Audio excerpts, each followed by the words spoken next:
Muito bom dia para você que está acompanhando aqui ao vivo o 72º episódio do podcast DevPro, o podcast que te ajuda a conseguir a sua primeira vaga com dicas práticas aí do dia a dia de desenvolvimento. E hoje não podia ser diferente, vamos nesse mesmo sentido de te ajudar a chegar nessa primeira vaga, porque nós vamos falar sobre como testar o mercado. Fica aqui hoje para saber o que é isso, como fazer e como isso vai te ajudar a conseguir a sua primeira vaga. Moacir, bom dia aí, bom dia, meu querido. Isso aí, bom dia para quem está nos acompanhando ao vivo aqui nessa terça-feira nublada, pelo menos em São Paulo. Boa tarde, boa noite, boa madrugada para quem nos acompanha através das plataformas de podcast, né, no Deezer, no Apple Podcasts, no Spotify, no Google Podcasts, todas as outras plataformas. Para você que nos acompanha no YouTube aí também, muito bom dia.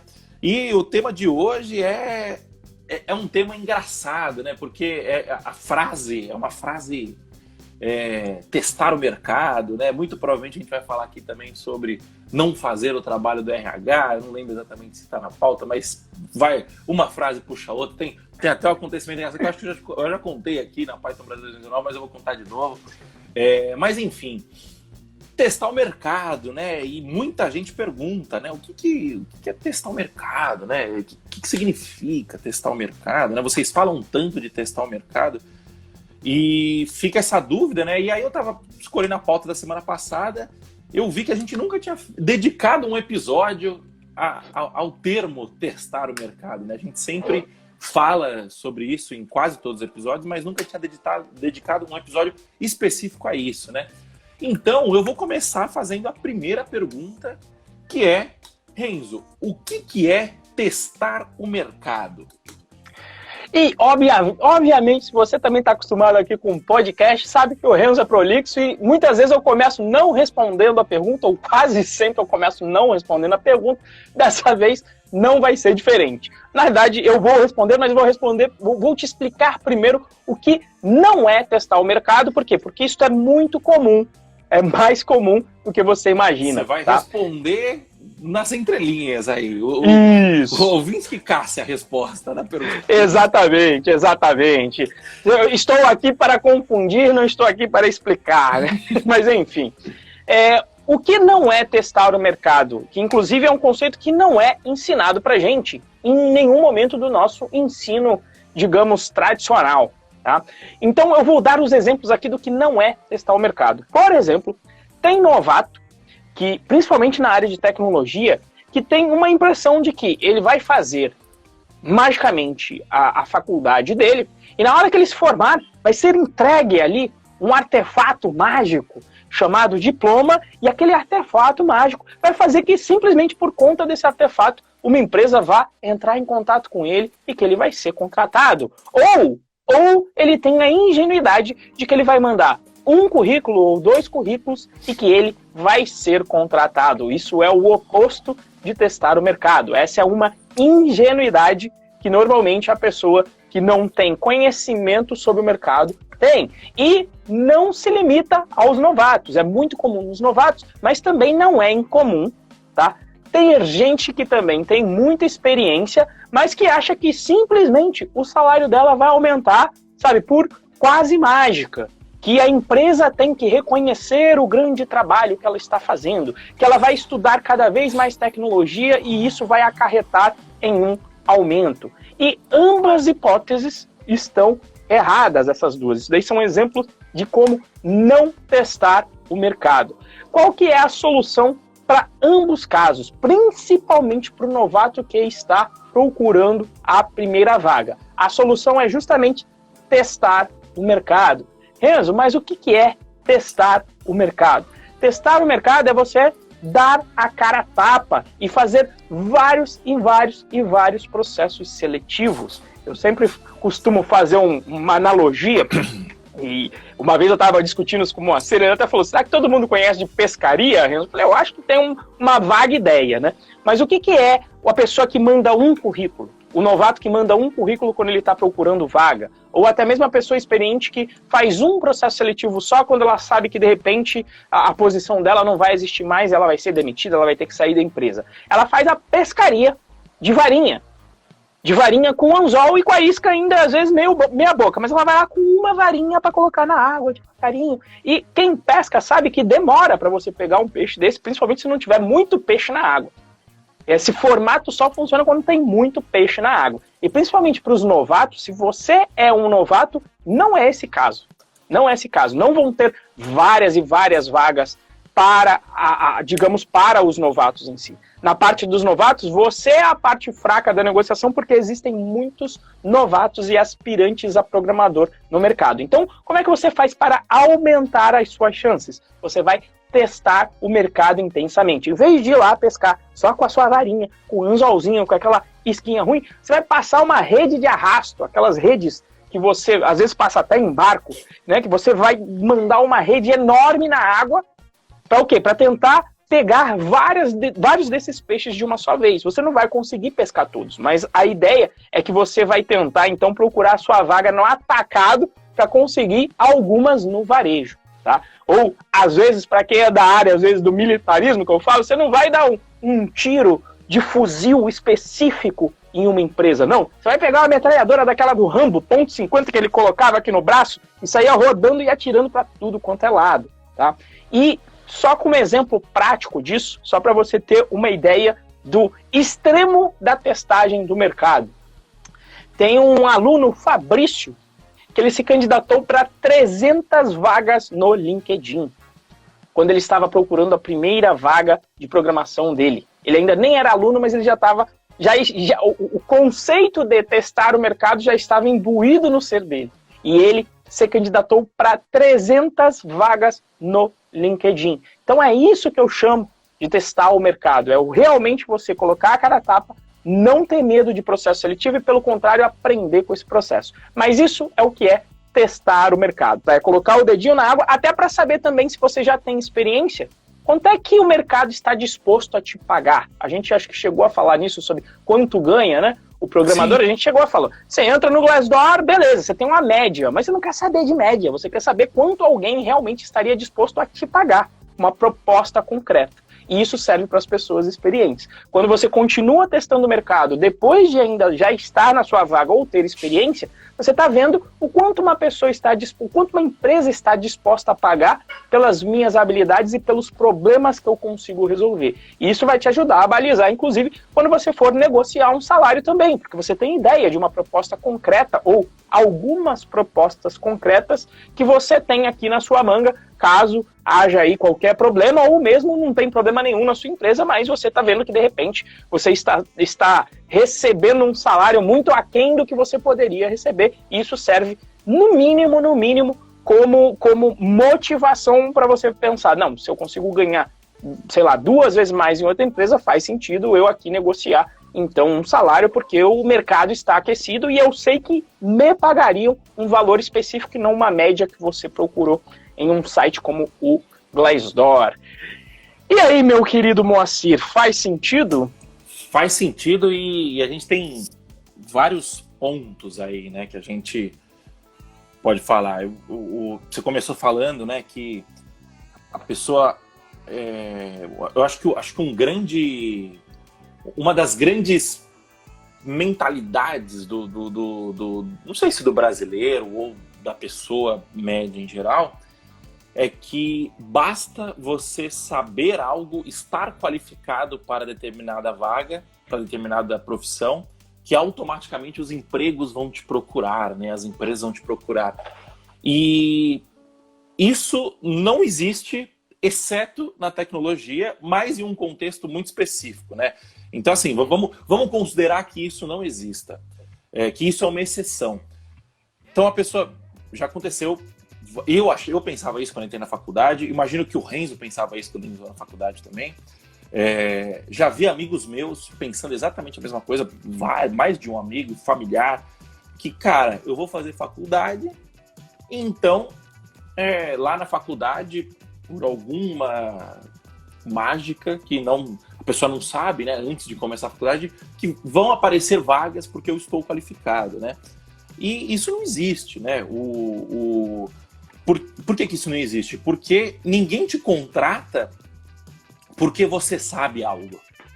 A pessoa te contrata porque ela tem um problema para ser resolvido e esse problema é você que vai resolver. Então, como que... o Renzo falou, né? Porra, o iniciante, ele tá em desvantagem. Por quê? Porque ele não sabe resolver tantos problemas assim. Mas o iniciante tem diversas qualidades que uma pessoa mais experiente não tem, não necessariamente tenha. Como, por exemplo, o iniciante, o grande problema dele é que ele não tem experiência.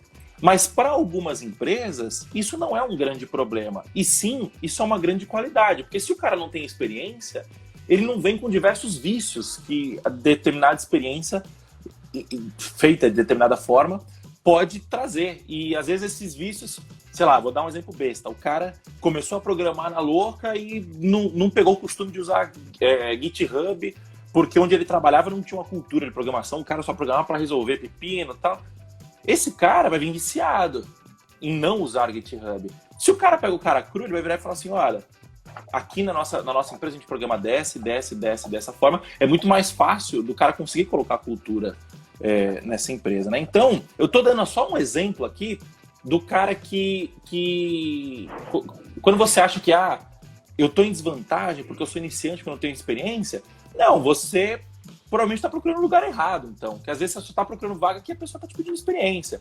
Se você for procurar em outro lugar que processos seletivos maiores, geralmente de empresas maiores, né, que o cara faz uma triagem um pouco maior, tal, você vai conseguir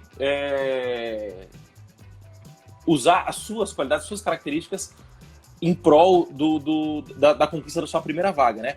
O que acontece é o seguinte, foi o que o Renzo falou.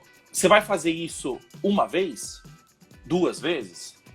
Não, você vai fazer o máximo de vezes possíveis. Por quê? Porque quanto mais você faz, mais você abre a sua possibilidade de conquistar uma primeira vaga, né? Eu tô tentando achar um termo aqui que faz sentido, mas quanto mais você tenta, mais você aumenta a probabilidade, né? Você aumenta a probabilidade, exatamente. Se você joga um dado uma vez, a chance dele de cair o número 2, por exemplo, é 1/6, certo? Agora, certo. Se você joga 2 vezes, a chance aumenta. 3 vezes, a chance aumenta. 10 vezes, 20 vezes, é praticamente impossível que não caia o número 2. Você entendeu? Aí a chance é ao contrário. Qual que é a chance de não cair o número 2, né? Quando você joga... Essa que é a chance começa a diminuir, né? Então, quanto mais você tenta, mais aumenta a sua chance, né? E é exatamente o que o El Teixeira disse aqui no comentário. O não já temos. Já que você tem o não, você testa, né? E aí, antes da gente... eu ia comer a pauta aqui, mas aí eu bati o olho aqui e falei assim, não, vou esperar, porque já está planejado na nossa pauta, mas antes da gente ir para a próxima pergunta, né? Fazer um convite para você que está nos ouvindo aí ao vivo. Primeiro de tudo, dá o like aqui, se você estiver na live do Instagram, dá o like aqui do lado, aperta várias vezes o coraçãozinho, que a gente gosta muito de coraçãozinho, e aperta o aviãozinho também e compartilha essa live com 5 amigos seus. Marca 5 amiguinhos lá, manda para ele, se o seu amigo quer conquistar a primeira vaga dele, manda essa live para ele, que eu tenho certeza que vai ajudar muito, tá? E se você estiver assistindo a gravação no YouTube, manda o link do vídeo pro seu amigo e também dá o like, se inscreve no canal, ativa o sininho para sempre receber as notificações. E se você estiver ouvindo no Spotify, no Deezer, no Google Podcasts, no Apple Podcasts, bate um print da tela, posta no seu Stories e me marca, @MoacirModa, o Renzo é o @RenzoProBR, e vamos bater um papo, né? Chama a gente aí no direct, dá a sua opinião, me fala pra gente o que você tá achando, se tá gostando, se não tá gostando. Porra, naquele episódio tal, você falou aquilo, Moacir, e eu achei uma tremenda groselha. Fala aí pra gente, me explica por que você achou. Vamos discutir, vamos discutir no modo... discutir ideias, né? Discutir ideias com o objetivo de evoluir e aprender cada vez mais. O El Teixeira mandou vários coraçãozinhos aí, muito obrigado. E no Apple Podcasts, no Spotify, no Deezer, Google Podcasts, deixa o seu review lá, 5 estrelas. A gente gosta muito das 5 estrelas, a gente lê todos os reviews que postarem lá. Eu vou ficar muito satisfeito, o Renzo vai ficar muito satisfeito, todos nós vamos ficar muito satisfeitos e quanto mais review, mais a plataforma vai entregar para novas pessoas e mais a gente vai poder ajudar as pessoas a conquistarem a sua primeira vaga como programador, certo? Perfeitamente. Então, vamos para a segunda pergunta. Beleza, Renzo, a gente já sabe o que é testar o mercado, né? Agora me explica por que eu devo testar o mercado, né? Principalmente sendo iniciante, mas não só sendo iniciante, né? Por que a gente deve sempre estar testando o mercado? Pois é, né? Por que a gente tem que testar o mercado? Eu gosto sempre de fazer uma analogia com a área de vendas, né? Eu aqui junto com o Moacir a gente estuda bastante marketing e existe um conceito que se chama de funil de vendas, que inclusive na hora para o iniciante é fundamental, que a gente às vezes traduz como 49 nãos para um sim, que mais ou menos tem a ver com a ideia dos dados que o Moacir mencionou ali, né? No jogar os dados em si. Então, como que acontece um processo de venda de carro? Né? O vendedor está lá esperando alguém entrar na concessionária, entra alguém na concessionária. Se a pessoa não compra, o vendedor não fica triste, não se descabela, ele não fala, meu Deus do céu, vai estar difícil o mercado, a pessoa entrou e não comprou. Não é assim que a realidade se apresenta. Como que é a realidade de venda de carros? O vendedor vai estar lá, ele sabe que vão entrar 100 pessoas pela porta. Dessas 100 pessoas, 50 vão olhar o showroom com mais detalhes do carro. Dessas 50, 20 vão perguntar sobre mais detalhes do carro. Dessas 20, 10 vão pedir para fazer o test drive. Dessas 10, 5 vão perguntar sobre como são as formas de pagamento e apenas um vai comprar. Então, qual que é o processo do vendedor? Quando entra uma pessoa e não compra, ele pensa, bom, foi mais um não. Se eu sei que tem que entrar 100 pessoas para eu fazer uma venda, já foi um dos 99 nãos, para eu conseguir chegar em um sim.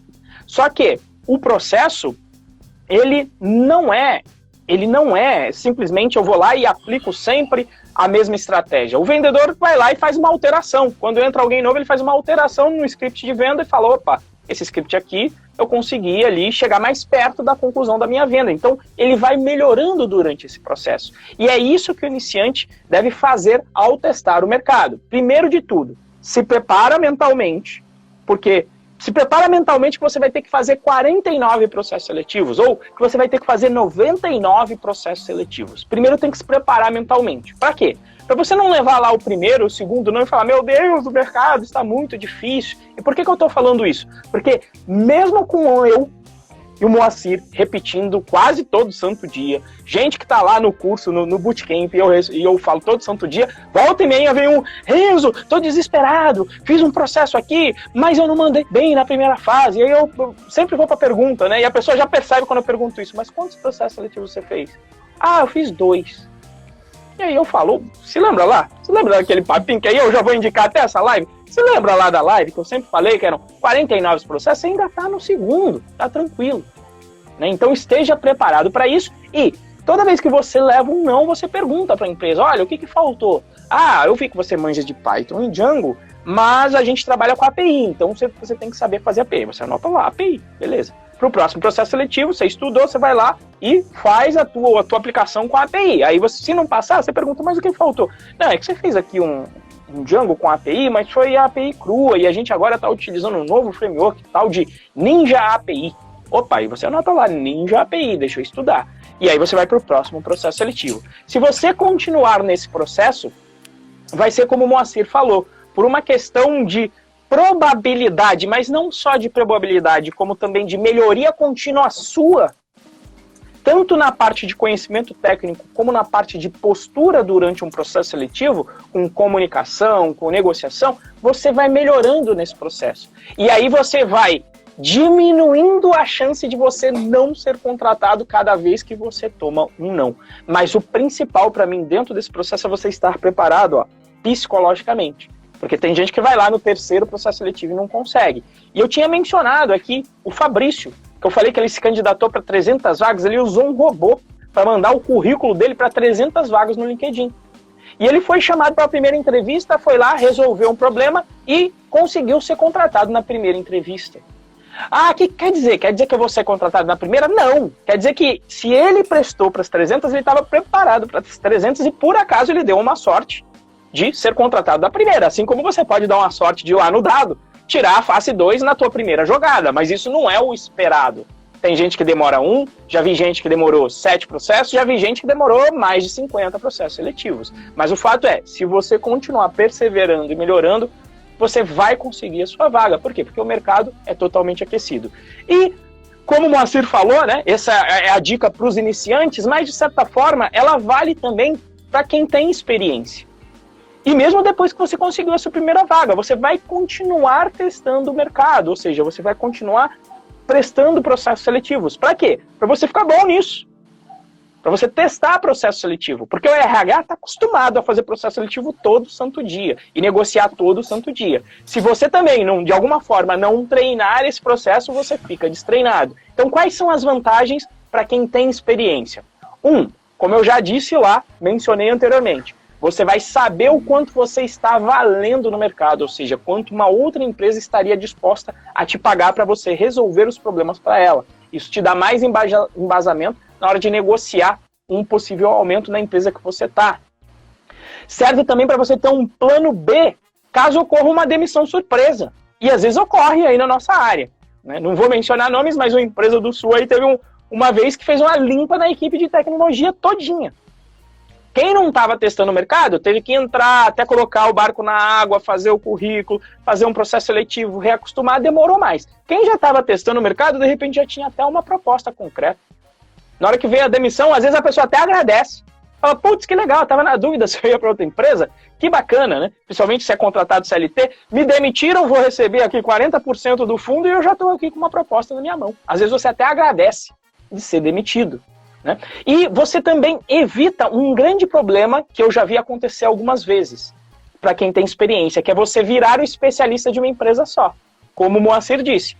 Não trabalha com GitHub, a pessoa nem sabe que o GitHub é importante no dia a dia. E aí acaba virando especialista de uma empresa só, como é o caso do nosso querido Rodrigo Vacari. 11 anos trabalhando só com software de desktop. O mercado para o desktop tem diminuído, ainda existe mercado, mas tem diminuído. E aí ele correu o risco de ficar preso nessa área em que as vagas estão cada vez mais diminuindo. Então, se você fica muito tempo e não tem noção, não faz um processo seletivo para ver o que as pessoas estão pedindo nos processos seletivos, o que o mercado está demandando, você corre o risco de ficar obsoleto, ainda mais na nossa área, em que, digamos, a evolução e as revoluções tecnológicas acontecem numa velocidade cada vez maior. Então, se você não estiver antenado, você corre o risco também de ficar obsoleto. Então, testar o mercado é o remédio também para isso, para você não ficar obsoleto. Faz sentido, Moa? Faz sentido. E você usou a analogia do vendedor de carro, né? O vendedor de curso de inglês é muito parecido também. Acho que é um exemplo até mais emblemático, né? Que uma vez, não sei se aqui alguém já recebeu uma ligação de um vendedor da WhatsApp, da Wizard, desses, da United, tem aqui em São Paulo tem a United também. Como que o cara faz, né? O cara te liga oferecendo a oportunidade de você estudar lá, né? E beleza, faz a venda dele e tal. Conseguiu, não conseguiu vender, ele vira e fala assim, então tá, me fala 20 amigos que você pode me indicar para eu poder oferecer também, né? Para que queira aprender inglês, que esteja precisando de aprender inglês. Aprender inglês é útil, né? Acho que 2020 é claro isso, né? É óbvio isso, né? E aí o cara pega a indicação e liga para os 20 de novo e dá uma ajustadinha no pitch e tal. Ou seja, ele sabe que... Por que ele pede 20, né? Porque ele sabe que desses 20, um vai fechar, às vezes de 40, um vai fechar. Então, ele não foca na pessoa, ele não foca em, eu preciso fechar esse de toda a maneira possível. Ele fala assim, não, eu vou focar em falar com bastante gente. Quando eu falo com bastante gente, quanto mais gente eu falo, mais maior a probabilidade de eu acertar, né? Você acerta no volume, isso acaba virando um jogo de números, né? Você acerta no volume, você não acerta naquela vaga em específico, né? Ah, mas você pode, mas porra, eu quero aquela empresa em específico, tal. Cara, é a primeira vaga. A primeira vaga, qualquer coisa tá valendo. Não tenta ficar desenhando a sua carreira de uma forma perfeita, tal. É a primeira vaga. Porque a gente já falou isso várias vezes aqui, né? A primeira vaga é a mais importante. Por que ela é a mais importante? Porque quando você conquista a sua primeira vaga, é quando você vira a chave e você passa, ao invés de pagar para estudar, você passa a receber para estudar. Por quê? Porque programação é uma profissão de prática. E como programação é uma profissão de prática, quanto mais você pratica, mais você aprende. E nada melhor que um ambiente real para você praticar, que é o quê? Você trabalhando como programador, você entendeu? Então, esse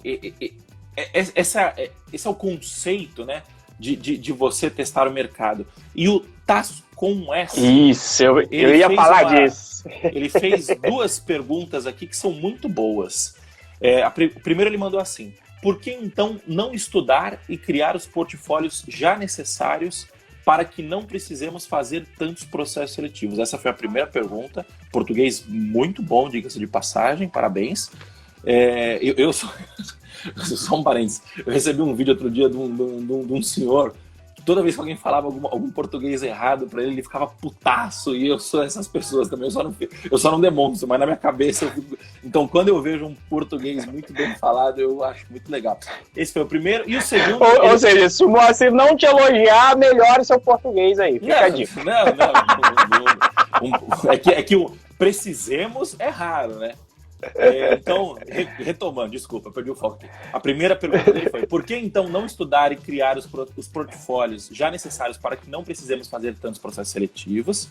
Essa é a primeira pergunta. E ele falou: 49 processos seletivos seriam o quê? 1 ano fazendo processo seletivo? Tem gente que não tem como esperar esse tempo todo para conseguir uma vaga.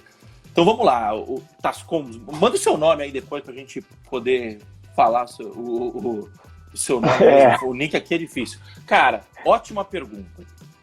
Eu vou dar a resposta primeiro, aí depois o Renzo complementa com o que ele acha. Cara, uma coisa, primeiro, né? Por que então não estudar e criar os portfólios já necessários? Uma coisa não tem nada a ver com a outra, tá? Você estudar, uma coisa leva a outra, na verdade, né?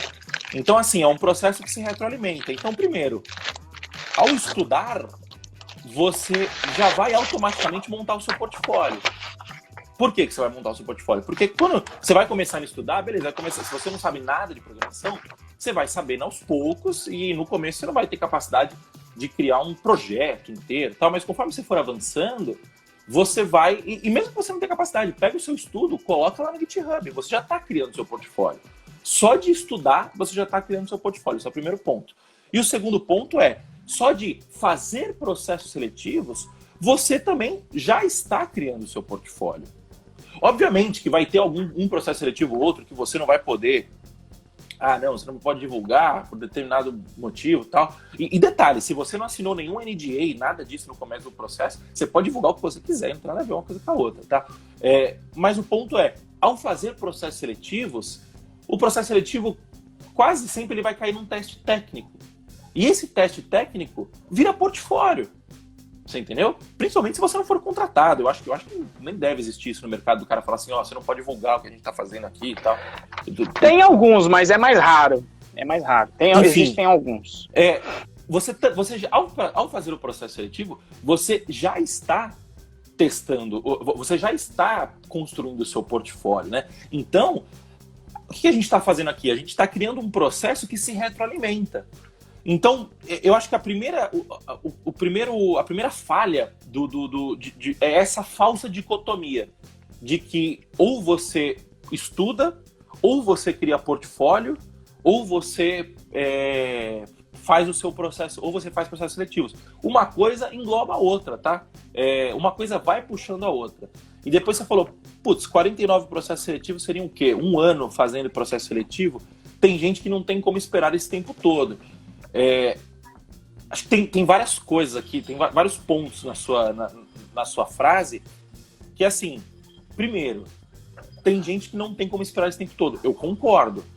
E aí, o que a pessoa faz? Ela dá um jeito. Por quê? Porque, não, beleza, se a pessoa der a sorte de conseguir a sua primeira vaga, de conquistar a sua primeira vaga antes dos 49 processos seletivos, que é o que acontece com a maioria das pessoas, ela não vai demorar esse 1 ano. Esse 1 ano também pode ser que não seja, tá? Você pode fazer os processos você pode fazer os processos ao mesmo tempo, né? Então, pode demorar muito menos. E o lance de esperar, essa é justamente a sacada, né? Porque você não está esperando. O que você está fazendo é cada vez mais encurtando o caminho para a sua primeira vaga. Porque a gente fala 49, mas 49 é um número... É um número que a gente... Beleza, a gente olhou, teve um olhar empírico ali e tal, mas é um número fictício. Teve um olhar da gente falar, ó, 95, 98% das pessoas vão conseguir dentro desses 49. A gente é sempre conservador, né? A gente não quer chegar aqui e falar, pô, o Renzo falou que eu vou fazer 5 processos e vou passar. E aí a gente não vende ilusão, né, moça? Exato. Então, esses 49, e mais importante do que isso, né? Esses 49... eles não é uma curva, se você traçar isso num gráfico, né, a sua evolução ela não vai ser linear, ela vai ser exponencial. Por que ela vai ser exponencial? Porque com o primeiro, você vai aprender um pouquinho com o primeiro processo seletivo e você já vai entrar no segundo melhor. Você vai aprender um pouquinho no segundo e você já vai entrar um pouquinho melhor no terceiro. Então, tem aquela conta, né? Que se você melhorar 1% todo dia, no final de um ano você vai ter melhorado 34 vezes, não é? Você vai ter crescido 34 vezes. Eu não lembro exatamente qual que é a conta, mas o ponto é exponencial. Então é sempre 1% em cima do dia anterior e não 1% em cima de quando você começou. Então, conforme você vai chegar no 10º processo seletivo, muito mais evoluído, safo do que no primeiro. Por quê? Porque você vai ter passado por 10 negativas. E cada negativa dessa vem com informações valiosas, vem com os feedbacks. Que o cara vai virar para você e vai falar assim, não sei se aqui eu tô comendo a pauta ou não, mas eu acho que eu tô comendo a pauta, enfim, não vou comer a pauta, mas o ponto é... Não sei, eu não li, manda bala. O que acontece é o seguinte, toda vez que você fizer o seu processo seletivo, você vai pedir o feedback do recrutador. E ao pedir o feedback do recrutador, você vai entender onde você acertou e principalmente onde você errou.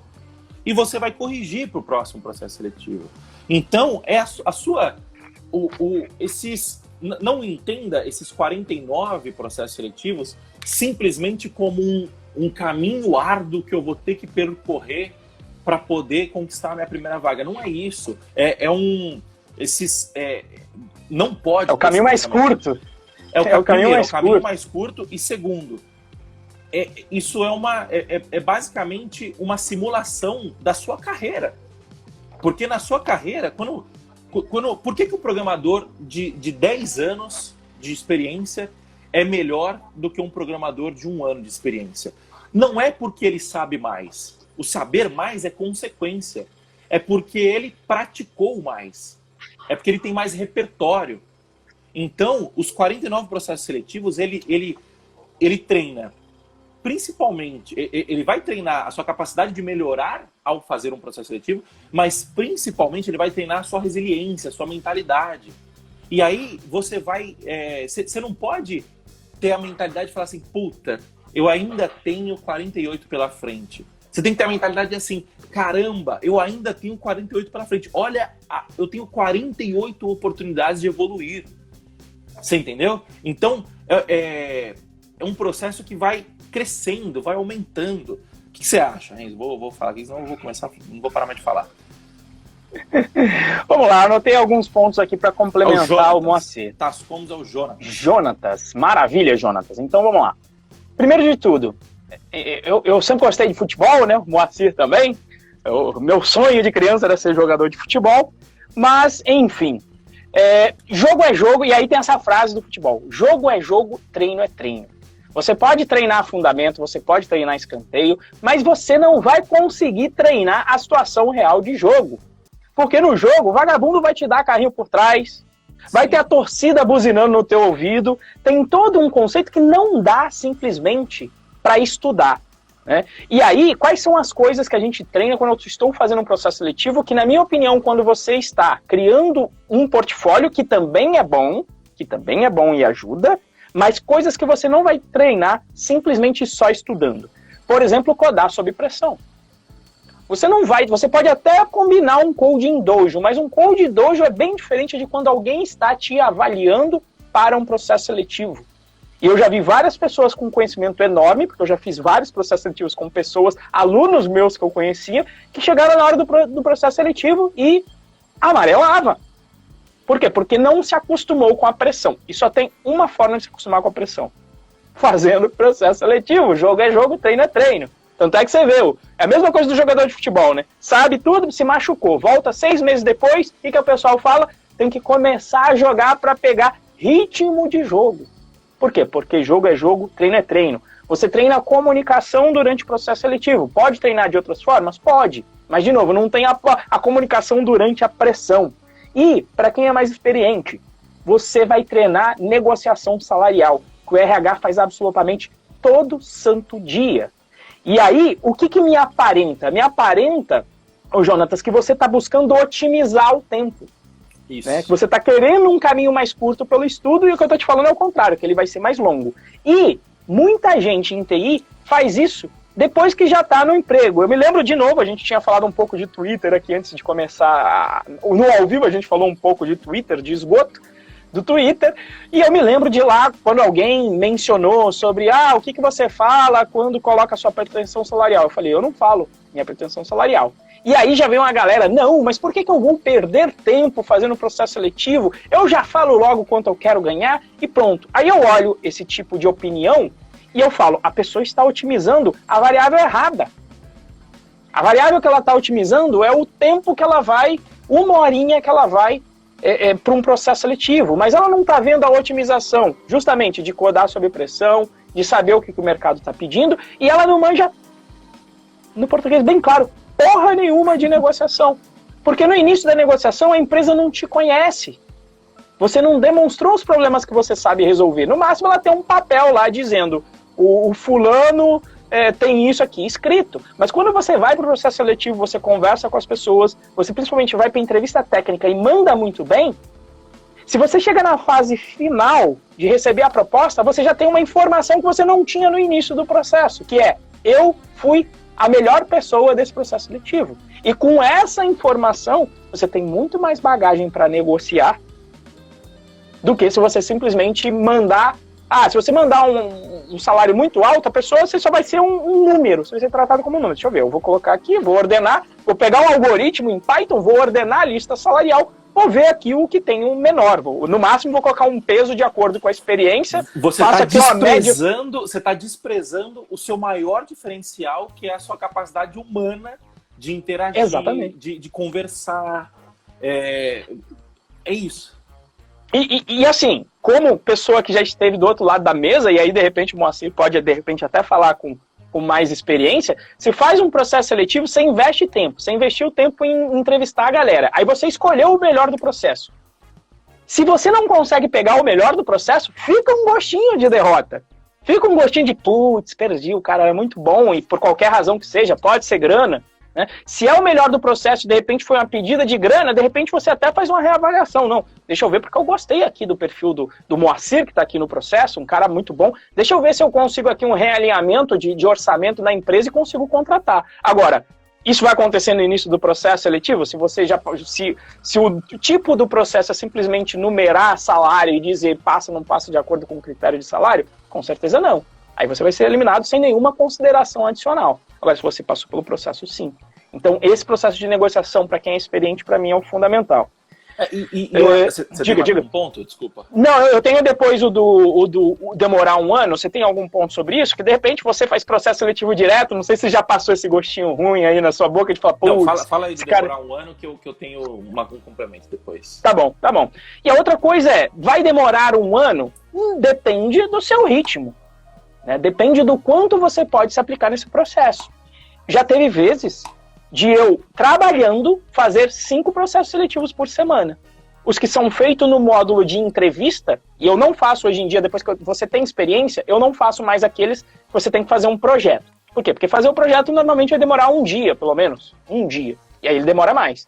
Agora, nos processos seletivos de entrevista, você vai gastar meia hora conversando inicialmente com o RH, 1 ou 2 horas no processo de entrevista técnica. Eu já cheguei a fazer 5 por semana. E que fique claro, só um ponto, que não significa que porque o Renzo não fazia projeto, para o iniciante não vai fazer projeto. Isso, pro iniciante o iniciante tem que fazer. É muito melhor. O que faz projeto é muito melhor porque você tem. O cara vai avaliar muito mais complexo a avaliação dele, né? Muito mais detalhada a avaliação dele, né? Enfim. Sim, e já vai servir de portfólio. Né? A entrevista técnica já pode servir, mas não é tão relevante quanto um projeto. Mas eu conseguia fazer 5 processos, e tem aluno meu que mesmo com projeto, às vezes consegue fazer 2 por semana. Só isso já diminuiria, são 49 não, isso já diminui aí para 25 semanas, que seriam 6 meses. E aí tem outro ponto. A pessoa não pode esperar um ano. Mas se esse é o caminho mais curto, a outra hipótese é ela esperar mais. Esse é um outro fator. Mas ela não precisa esperar. Tem gente que entra dentro do bootcamp que está fazendo transição de carreira. Exato. Por exemplo, o Gabriel. Vou pegar um exemplo claro. Gabriel trabalhava com a parte de manutenção mecânica de equipamentos. O Gabriel não pode, com 2 filhos, tá? E estava lá, perrengue, 2 filhos, morando, periferia de Recife. O Rafael não pode esperar um ano. Ele não esperou um ano. Ele continuava trabalhando no que ele trabalhava. E no tempo livre dele ia lá. Aí, obviamente, que os 49 processos seletivos vão demorar mais. Potencialmente, eu ainda vou fazer um bate-papo com o Gabriel para pegar os detalhes de número, mas eu acho que ele demorou, inclusive, mais de um ano para conseguir a vaga. Mas não é que não pode esperar, não. Ele continuou no trabalho dele, por quê? Porque ele não podia abrir mão da renda dele para sustentar a família dele. Então ele não abre mão do processo, mas ele pega o caminho mais curto, que é o quê? Que é estudar baseado em feedback real. E não estudar porque alguém disse que não, um feedback real de processos seletivos. Exato. Então esse é o caminho mínimo. Então não é uma questão de esperar, mas é uma questão de investir, e no nosso caso, do que a gente está acostumado a ver, é investir ainda pensando no que a gente chama de retorno sobre investimento. Ou seja, conseguir essa vaga em menor tempo, para mim não tem outra fórmula que não testando o mercado e fazendo esse processo de melhora contínua. Diga aí, meu querido Moa. Meu ponto era esse. Se você não pode esperar um ano, aí você tem um outro problema, que é um problema de fluxo de caixa. E o problema de fluxo... E aqui, quando a gente fala de conquistar a primeira vaga, a gente está falando de um ganho potencial de médio prazo, de longo prazo, você entendeu? Mas você tem um preço a se pagar nesse curto prazo, né? Preço eu tô colocando aqui bem entre aspas, né? Porque o salário inicial gira em torno de 2 a 3 mil reais, e se você evolui rápido e pega a manha rápido, e isso não tem a ver com habilidade técnica, tem muito mais a ver com habilidade de ser ligeiro, de prestar atenção onde que dá para otimizar, onde que dá para melhorar, você sobe esse salário muito, muito, muito rápido. A gente falou no episódio Quanto Ganha um Programador Python, que você consegue chegar assim, não vou falar você consegue, né, mas a gente já viu pessoas chegando a um salário de 10 mil reais num papo de 5 anos, menos de 5 anos, entendeu? Então assim, qual outra profissão você vê essa perspectiva de ganho tão rápido, né? Rápido, a gente falando em médio prazo. Mas concordo com você, esperar dependendo da situação da pessoa, a pessoa não pode ficar um ano sem renda. Concordo. E aí, o que você faz? Você dá outro jeito de ganhar dinheiro, e no seu tempo vago você vai estudar e você vai conciliar a sua forma como você ganha dinheiro atualmente com a sua forma com os seus processos seletivos.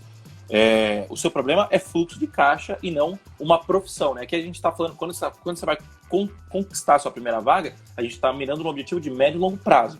Botar dinheiro no bolso é dinheiro de objetivo de curto prazo. E aí eu concordo que conquistar a primeira vaga só vai ser efetivo se você conseguir isso rápido. E a gente, tão rápido quanto você precise, né? E a gente não consegue garantir isso. Entendeu? Então, acho que é isso. Respondemos sua dúvida, o Jonatas. O Daniel Bastos esclareceu.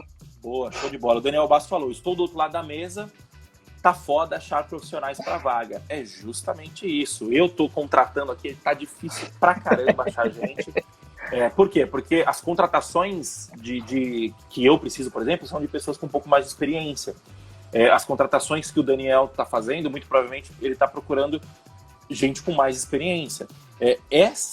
Essa pessoa com um pouquinho mais de experiência, que é o que a gente fala, né? Que é o cara que já tá com um aninho de mercado, esse cara é muito difícil de encontrar. Porque tá todo mundo, o exterior tá levando embora.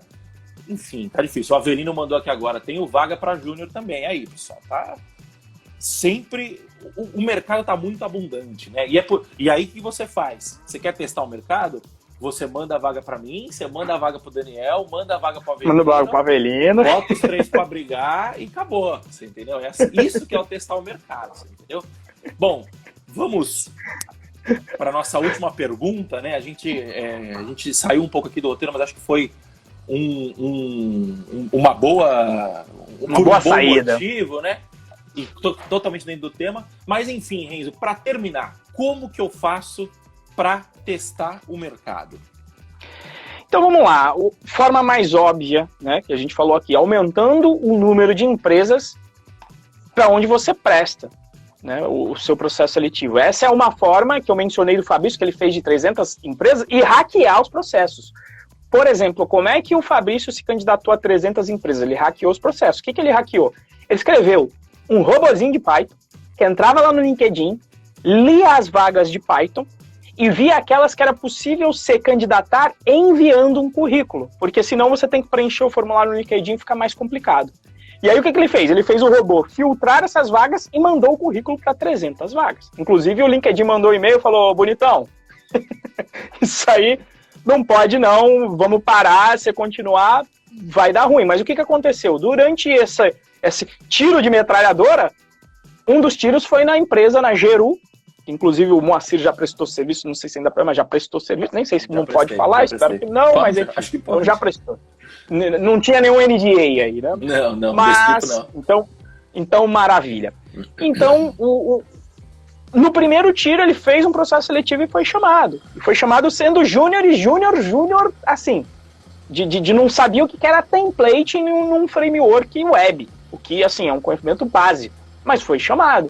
Demonstrou outras características, demonstrou o que o Moacir falou, demonstrou saficidade, principalmente resolveu os problemas. Ele até mesmo diz: eu não sei por que eu fui contratado. Até foi perguntar depois pro recrutador dele por que eu fui contratado. Ele falou: porque você resolveu. E eu sabia que aqueles detalhes técnicos você ia pegar muito rápido pelo que você demonstrou no processo seletivo. E aí ele passou, né? E o que eu quero dizer também, né, com hackear os processos, entender como é que o processo funciona. Por exemplo, por que o Fabrício mandou 300 currículos? Porque enviar o que se chama de currículo frio, um papel para a empresa, é a forma mais ineficiente. Porque a pessoa só olha currículo, imagina quantos currículos essas empresas não recebem. Como é que é o processo de filtragem? Muitas vezes existe até um processo automático de avaliação e de eliminar uma boa parte dessa galera, porque é humanamente impossível entrevistar todo mundo. Então o que você pode fazer para hackear? Coisa que já também abordamos em algum episódio, depois a gente tem que pegar o tracking dos episódios, né? Uma coisa que a gente precisa melhorar aqui no podcast, eu preciso melhorar. Mas teve um episódio que a gente falou sobre TI, sobre quem indica, sobre rede de contatos. E essa é uma maneira excelente de você hackear processo seletivo. Como é que você faz isso? Participa das comunidades para construir e reforçar a sua rede. Por exemplo, participa de uma Python Brasil, participe de uma Django Brasil, grupos no Telegram, ou participe lá do Galera Dev Pro, que é o nosso grupo público no Telegram. Vai se ajudando para conhecer as pessoas, e quando vem uma vaga de uma pessoa que você já interagiu, fica mais fácil de você hackear o processo. E eu vou dar um exemplo aqui. Eu fui fazer um processo seletivo para uma empresa que eu conhecia aí algumas pessoas da comunidade. Por quê? Porque eu me envolvo com a comunidade. E nesse processo era obrigatório fazer um projeto Django. E aí eu entrei em contato, né, hackeando o processo, falei, olha, eu vi que tem um projeto Django, eu já li sobre o projeto, inclusive eu já mentorei aluno que estava resolvendo esse projeto. Então eu consigo discutir soluções com você. Tem umas 3 na cabeça quando eu estava mentorando. Agora, eu não tenho tempo agora para resolver esse projeto. Se precisar resolver o projeto, eu vou fazer então o processo seletivo só daqui a 6 meses, quando vai liberar minha agenda. É possível fazer o processo seletivo? Eu tenho no meu portfólio, eu tenho esses projetos aqui na ferramenta que vocês usam, que é o Django, e eu consigo discutir a solução. A solução com você durante o processo de entrevista técnica. É possível fazer o processo sem fazer o projeto? Agora, eu conhecia também a pessoa. E aí falou, não, beleza, te conheço, então vem aí, a gente discute aí as soluções, está tudo certo. Isso que é o hackear o processo. Então, é assim que você potencializa, né? Potencializa não só aumentando o número de processos seletivos que você vai fazer, mas como também utilizando a rede para hackear, tá certo? Então, treinar não é só parte técnica, negociação tá bom. Opa, isso aí é o que tava... Isso aí eu já mencionei lá em cima, então nem vou voltar nisso. Só vou deixar nessa parte mesmo de como hackear. Faz sentido, Moacir? A negociação faz muito, e a negociação é o mais importante de todos. Eu anotei essa frase com 5 minutos de episódio e estava esperando para soltar ela, que é o seguinte: as pessoas acham que elas ganham o quanto elas merecem, né? E você não ganha o quanto você merece, você ganha o quanto você negocia. Então é muito simples, não basta ser bom, você tem que negociar o seu prêmio por ser bom, a sua recompensa por ser bom, né? E aí, no caso do Renzo, ele jogou com as características dele, né? Porra, mercado já, tal, já tem um tempo. Ele veio e falou assim, bom, eu não preciso fazer o teste, mas eu te provo, que eu consigo te provar aqui que eu consigo fazer por causa disso, mas eu não preciso fazer o teste. Vamos trocar uma outra ideia por uma outra linha? Isso é negociar, isso é você virar pro cara e falar assim, olha, ambos aqui estamos buscando resolver um problema. Deixa eu te dar uma outra solução, nesse caso que era o problema de me avaliar, né? Deixa eu te dar uma outra solução, e aí, porra, você pode entrar com garantias, né? Tipo, puta, não sei se é o caso, né? E também não sei se faz sentido ou não, mas, sei lá, vou dar um exemplo besta. Olha, eu vou trabalhar aqui 1 mês, e se você achar que não faz sentido a gente continuar, você não precisa me pagar esse mês, por exemplo. Obviamente que o iniciante não vai ter capacidade de fazer isso, a gente está falando aqui de algo mais sênior, né? De uma situação mais sênior, mas isso é um exemplo de você poder manobrar e você poder ir achando soluções para você conseguir resolver o problema. No caso, que é o seu problema, que é conquistar a sua vaga, e no caso do problema do recrutador, que é o cara preencher a vaga dele. Você entendeu? O recrutador, ele tá ali com o mesmo objetivo que o seu. É fato isso, né? Então, eu acho que é muito importante, né? O Avelino comentou aqui, né? Quem disse que engenheiro não é vendedor? Temos que vender todos os dias. Vender sua ideia de arquitetura de software para o amiguinho do lado. Exatamente isso. Sempre tive ranço de vendedor, porque linkava venda com vendedor chato. Mas o processo de venda é feito a todo momento da nossa vida. Vender é você convencer as pessoas, né? E em algum momento você precisa convencer a pessoa, e você precisa ter recursos para convencer essa pessoa. E como que você desenvolve a habilidade de convencer as pessoas? Fazendo processo seletivo, testando, praticando, colocando a pele em jogo. É simples assim. Você entendeu? O que você acha, Renzo? Cara, eu acho que é por aí, né? E tem se eu não me engano, eu não lembro de quem eu ouvi, não sei se foi de você ou do Henrique, não me lembro de quem foi, né? E inclusive nesse papel de venda, o que acontece? Muitas vezes, dentro da empresa, inclusive, a galera de TI leva pau numa área de vendas, de uma área de marketing. Muito. Por quê? Porque quando se entra numa reunião, a galera de venda e marketing já está acostumada a negociar. Então eles entram ali exatamente com a cabeça feita do que eles querem. Olha, tem que ficar pronto o sistema tal dia. Tá? E eles entram para negociar, então tentam colocar em posição de faz sem teste, faz assim, faz assado, vai para negociar, enquanto o técnico está ali meio perdido, ele não entende que aquilo é uma negociação em que você tem que ceder numa parte, mas tem que se impor nos outros, né? Ele está perdido ali. Eu trabalhei numa empresa que a grande briga sempre foi da área técnica com a área comercial, porque a área técnica vendia o projeto, a área comercial vendia o projeto e a área técnica se ferrava para entregar depois, porque estava muito difícil, porque vendeu mais que o esperado, tal, não sei o quê. Aí um dia o diretor comercial virou e falou assim, escuta, mas é o seguinte, eu levo vocês, técnicos, em todas as reuniões. Vocês estão lá para brecar o negócio, por que vocês não brecam? Aí o cara falava, não, porque na hora o cara fica... Ele não vai vender, e aí eu fico com medo do... Então, então você desenvolve a sua habilidade de negociar, você entendeu? Porque senão é você que se perde. Porque eu tô fazendo a minha parte aqui, o diretor comercial falou. Eu tô vendendo. Você entendeu? Se a gente não consegue entregar, eu te levo lá justamente para poder fazer uma venda técnica, né? Para poder entender o que vai acontecer, né? Então, a habilidade de venda é super importante e engenheiro sempre toma pau, programador de uma forma geral, sempre toma pau nisso. Por quê? Porque não sabe negociar. Entendeu? Eu demorei anos para aprender a negociar e para aprender a não tomar pau. E hoje em dia eu ainda tomo uns de vez em quando. Mas, nossa, era difícil. E eu aprendi muito disso com o Henrique Bastos. Assim, ele que foi o cara que veio, trouxe luz para minha carreira e falou assim, olha, você está fazendo uma merda aqui. Nossa, um dia a gente fez a história a gente fez a história do Renzo, eu vou contar a minha história aqui outro dia. Uma vez que eu perdi quase 50 mil reais com um projeto, trabalhei 1 ano de graça. Enfim, é isso aí então, pessoal. A Avelino comentou aqui, existem várias formas de falar faz sem teste. Peraí, existem várias formas de falar não. 2 pontos. Faz sem teste. Tenho que comprovar que o software vai funcionar. Repara que não falei que não vai funcionar o teste. Então o que ele está falando aqui é o seguinte. O cara está falando faz sem teste. Qual que é o objetivo do teste? O teste é técnico, né? O objetivo é garantir que o software funcione. Como que você faz isso de uma forma rápida que resolva o prazo que a pessoa esteja apertada? Né? Às vezes pode ser com outra forma de testar, enfim. São várias alternativas, né? Enfim, episódio muito produtivo hoje.